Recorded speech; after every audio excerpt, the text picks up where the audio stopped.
கல்முனை மேல் நீதிமன்றத்தில் நீதிபதி ஜெயராம் ட்ராஸ்கி முன்னிலையில் வழக்கு விசாரணை இடம்பெற்றது. உண்மை விளம்பல் விசாரணையில் குற்றஞ்சாட்டப்பட்ட ஃபாத்திமா ஹாதியா குறுக்கு விசாரணைக்கு இன்று உட்படுத்தப்பட்டார். தாம் 2020 அக்டோபர் மாதம் 23ஆம் திகதி மற்றும் 2020ஆம் ஆண்டு டிசம்பர் 11ஆம் திகதிகளில் ஜனாதிபதி விசாரணைக்குழு முன்னிலையில் சாட்சியம் அளித்ததாக இதன்போது அவர் தெரிவித்துள்ளார்.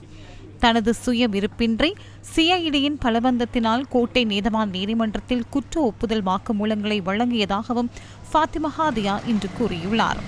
சாரா ஜெஸ்மின் தொடர்பில் சில வினாக்கள் கேட்கப்பட்ட போது தேசிய தௌஹீத் பள்ளிவாசலுக்கு வந்த சந்தர்ப்பத்தில் அவருடன் அறிமுகம் கிடைத்ததாக அவர் கூறியுள்ளார். தனது கணவர் ஜஹரான் ஹாசிமின் நண்பர் ஹஸ்தூனின் மனைவியை சாரா என்றும் ஃபாத்திமா ஹாதியா குறிப்பிட்டுள்ளார். எவ்வாறாயினும் குற்ற ஒப்புதல் வாக்குமூலத்தின் உள்ளடக்கம் தொடர்பிலான கேள்விகளுக்கு குற்றஞ்சாட்டப்பட்டவர் சார்பில் ஆஜரான சட்டத்தரணி ஆட்சேபனை தெரிவித்துள்ளார். இதன்போது குற்ற ஒப்புதல் வாக்குமூலத்தின் உள்ளடக்கம் தொடர்பில் கேள்விகளை எழுப்பக்கூடாது என நீதிமன்றம் உத்தரவிட்டுள்ளது. ஃபாத்திமா ஹாதியாவின் சாட்சியம் நிறைவடைந்ததுடன் உண்மை விளம்பல் விசாரணையும் நிறைவடைந்துள்ளது. இந்த வழக்கு மீண்டும் ஜூலை மாதம் 4ஆம் தேதி விசாரணைக்கு எடுத்துக் கொள்ளப்பட உள்ளது.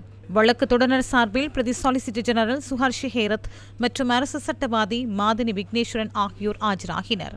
குற்றஞ்சாட்டப்பட்டவர் சார்பில் சட்டத்தரணி ருஸ்தி ஹபீப் உள்ளிட்ட சட்டத்தரணிகள் ஆஜராகியிருந்தனர்.